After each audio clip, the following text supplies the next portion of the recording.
where you scream to watch that, watch this, and I'll dive down through this hairy flesh. Hi, this is Watch This. I'm CJ Johnson with a review of Colossal. You all right? Yeah, it's this nervous tick I have. I get this itch. Oh my God.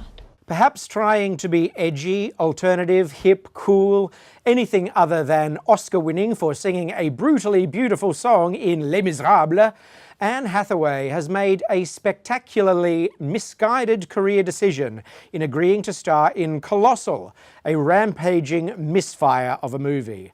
What may have seemed like a deliriously different project on paper emerges on screen as a sullen, weirdly dated anti-date flick, a film for no one with a message no one wants.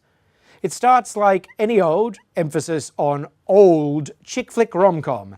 Hathaway's Gloria, being out of work in the Big Apple, is drinking too much, has been tossed out of her groovy loft by her dapper English boyfriend, Dan Stevens, and is headed back to her old house upstate to get her shit together, where she meets old school friend and now handsome and nice and very available Oscar, Jason Sudeikis.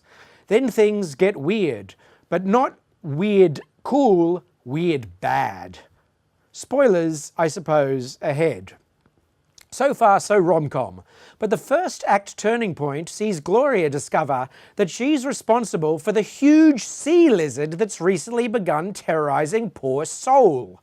When Oscar discovers he's responsible for a similarly malignant giant robot, the stage should be set for a really quirky romance. But no! Instead, the film takes a very nasty turn and becomes not romantic, but an honest-to-goodness war between the sexes film, including physical fisticuffs man on woman. Sudeikis, I suppose, shows range, but Oscar becomes reprehensible, and the entire second of the half of the film is a morose examination of his relentless and increasingly boring bullying of Gloria, including, as I've said, physical violence. There's no kiss and make up in the stars for these two. This isn't 50 Shades of Grey, more like The Burning Bed. It's also not Arrival. I had a lot of problems with that film, but one thing it did extremely well was try to be realistic about how the world would react to an alien arrival. Colossal makes no such attempt, and even though it's not a monster movie per se, the lack of effort to even be a little believable shows contempt for the audience. There are a million plot holes, inconsistencies, and logical absurdities, the biggest being that the good citizens of Seoul and their authority figures make no attempt to stay safe, such as by avoiding eating noodles and drinking coffee at exactly the time and place the huge beasts keep appearing and stepping on people. The film is obviously using the monsters as metaphors for alcoholism and domestic violence, the emphasis here being obviously. This is really ham-fisted, nail-hammering, on-the-nose stuff, as clunky and over-emphatic as this sentence.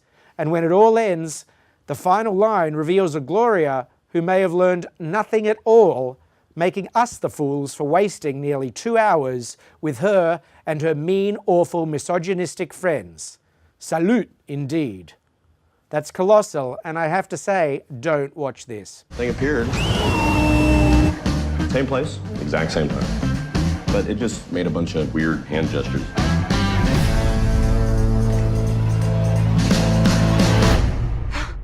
Watch that, watch this, and I'll dive down